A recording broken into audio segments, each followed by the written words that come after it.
Hello दोस्तों, मैं आशुतोष आप सभी का डिफरेंट क्लासेस में स्वागत करता हूं। दोस्तों, आज की इस वीडियो में हम नर्वस सिस्टम यानी कि तंत्रिका तंत्र के पार्ट 2 को कवर करने वाले हैं। इससे पहले मैंने पार्ट 1 में आपके कॉन्सेप्ट प्लस एमसीक्यूज यानी कि प्रीवियस ईयर के क्वेश्चनों को लगवाया था। अगर आपने अभी तक वो वीडियो नहीं देखा है तो उसकी लिंक मैंने नीचे डिस्क्रिप्शन बॉक्स में दिया, वहां से देख लीजिए और ऊपर आई बटन में शो हो रही होगी, आप वहां से जाके देख लीजिए। और इससे पहले दोस्तों इस यूनिट से मैं 2 चैप्टर करवा चुका हूँ। एक आपका करवाया था डाइजेस्टिव सिस्टम और दूसरा करवाया था रेस्पिरेटरी सिस्टम। उसमें भी मैंने कॉन्सेप्ट प्लस पीवाईक्यू के थ्रू उन चैप्टरों को कवर करवाया है और आगे इस यूनिट से जितने भी चैप्टर बनते हैं वो सभी इसी तरीके से कवर करवाए जाएंगे, क्योंकि आपके रेलवे और एसएससी आपके इस यूनिट से 60% क्वेश्चन पूछता है। तो चलिए दोस्तों, आज की इस वीडियो को हम स्टार्ट करते हैं। तो आपका पहला प्रश्न दिया हुआ है कि तंत्रिका तंत्र के अध्ययन को क्या कहते हैं। तो चलिए बताइए, तंत्रिका तंत्र के अध्ययन को क्या कहते हैं। तो तंत्रिका तंत्र के अध्ययन को न्यूरोलॉजी कहते हैं। क्या कहते हैं? न्यूरोलॉजी। इसलिए ऑप्शन सी बिल्कुल सही हो जाएगा। अगला प्रश्न कि मानव शरीर में सभी अंगों के कार्यों का नियंत्रण, संचालन व समन्वय कौन करता है। तो दोस्तों, मानव शरीर में सभी अंगों का कौन करता है? तो क्या है? अंतःस्रावी तंत्र और तंत्रिका तंत्र दोनों मिलकर इसका क्या करते हैं? नियंत्रण, संचालन और समन्वय करते हैं। तो इसीलिए इसका आंसर दोनों होगा।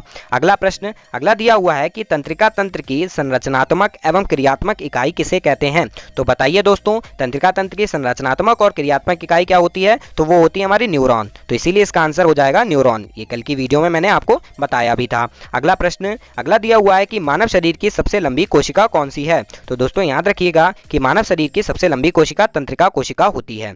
अब यहाँ पर ध्यान देने वाली बात क्या है? इंपॉर्टेंट बात है, याद रखिएगा। आपसे ये भी पूछा जा सकता है कि मानव शरीर की सबसे छोटी कोशिका कौन सी होती है। तो वो होती है स्पर्म यानी कि शुक्राणु। और आपसे ये भी पूछा जा सकता है कि सबसे लंबी कोशिका किस की होती है। तब आप आंसर करके आओगे, सबसे लंबी कोशिका जो होती है शुतुरमुर्ग के अंडे की होती है। एक साथ आपके 3 प्रश्न कवर हो गए हैं। चलिए अगला प्रश्न देखते हैं। अगला हमारा दिया हुआ है कि मनुष्य के मस्तिष्क में ताप नियंत्रक केंद्र है। अब जो मनुष्य का मस्तिष्क होता है उसमें ताप कौन नियंत्रित करता है। तो दोस्तों वो हाइपोथैलेमस जो होता है वो ताप नियंत्रित करता है, इसलिए आंसर बी हो जाएगा। चलिए अगला प्रश्न अगला दिया हुआ है कि मनुष्य के मस्तिष्क का भार होता है। तो जो मनुष्य होता है उसके मस्तिष्क का भार होता है 1300 ग्राम यानी कि 1300 ग्राम का होता है। अगर अप्रॉक्स बात की जाए तो यही कोई 1300 से 1400 के बीच में होता है। चलिए अगला प्रश्न हमारा दिया हुआ है कि सिंपैथेटिक तंत्र यानी कि अनुकंपी का कार्य नहीं है। अब ध्यान दीजिएगा, यहाँ पर पूछा गया है कार्य नहीं है, तो इसीलिए मैं बता दूं आपको, तो जो हृदय स्पंदन कार्य को दर को बढ़ाता है ये कार्य इसका है, ठीक है। पुतली का फैलना ये भी इसका कार्य है और श्वसन दर का बढ़ना भी इसका कार्य है। तो इसका कार्य कौन सा नहीं होता? तो इसका कार्य नहीं होता लार के स्त्रावण को बढ़ाना। तो इसलिए याद रखिएगा, लार के स्त्रावण को बढ़ाना क्या है? सिंपैथेटिक तंत्र का कार्य नहीं होता है। अगला प्रश्न देखने से पहले दोस्तों, अगर आपने अभी तक हमारे टेलीग्राम ग्रुप को नहीं ज्वाइन किया है तो प्लीज ज्वाइन कर लीजिए। उसकी लिंक नीचे डिस्क्रिप्शन बॉक्स में है, ताकि आप सभी को ऐसी जो क्लास की पीडीएफ है वो एक साथ फ्री में प्रोवाइड हो सके। तो चलिए दोस्तों आगे चलते हैं।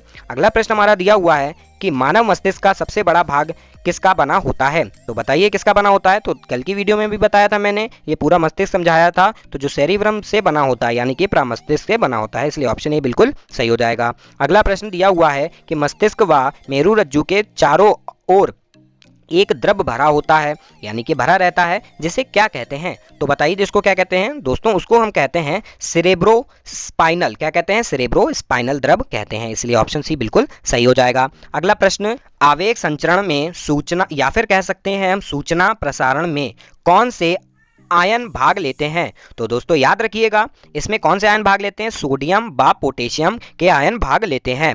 अगला प्रश्न कि सूचना प्रसारण की गति होती है। तो सूचना प्रसारण की गति कितनी होती है? वो होती है 130 से 150 मीटर पर सेकेंड होती है।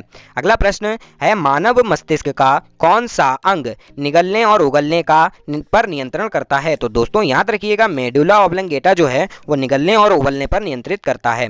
अगला प्रश्न कि मानव शरीर में श्वसन कार्य का केंद्रीय नियंत्रण कहाँ से होता है। तो केंद्रीय नियंत्रण याद रखिएगा ये होता है मेडुला ऑब्लंगेटा से होता है, इसलिए ऑप्शन सी बिल्कुल सही हो जाएगा। अगला प्रश्न कि किसी रोगी की जैविक मृत्यु का अर्थ निम्नलिखित में से किस अंग से ऊतकों के मर जाने से होता है। तो याद रखिएगा, मस्तिष्क के ऊतकों के मर जाने से ऐसा होता है। अगला प्रश्न कि हृदय की धड़कन की गति निम्नलिखित में से किस से बढ़ती है। तो याद रखिएगा, जो हमारी हृदय की धड़कन जो होती है उसकी गति जो है होती है अनुकंपी तंत्रिकाओं से होती है।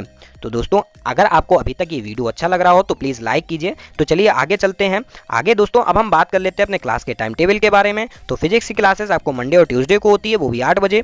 और अब हम बात करते हैं बायोलॉजी की क्लासेस की, तो वेडनेसडे और थर्सडे को होती है, वो भी 8 बजे। अब हम बात करते हैं केमिस्ट्री क्लासेस की, वो होती है फ्राइडे और सैटरडे को, वो भी 8 बजे। तो ये सारी क्लासेस उसी टाइम लगती हैं, यानी कि 8 बजे। टाइमिंग में कोई भी चेंजेस नहीं है। दोस्तों अगर आपने अभी तक इसका पार्ट 1 नहीं देखा है तो आप लेफ्ट साइड में क्लिक करके इसके पार्ट 1 को देख सकते हैं। और इसके अलावा अगर आपको बायोलॉजी की सारी वीडियो देखनी है तो आप राइट साइड में क्लिक करके इसकी प्लेलिस्ट में जाके सारी वीडियो को देख सकते हैं। चलिए मिलते हैं नेक्स्ट वीडियो में।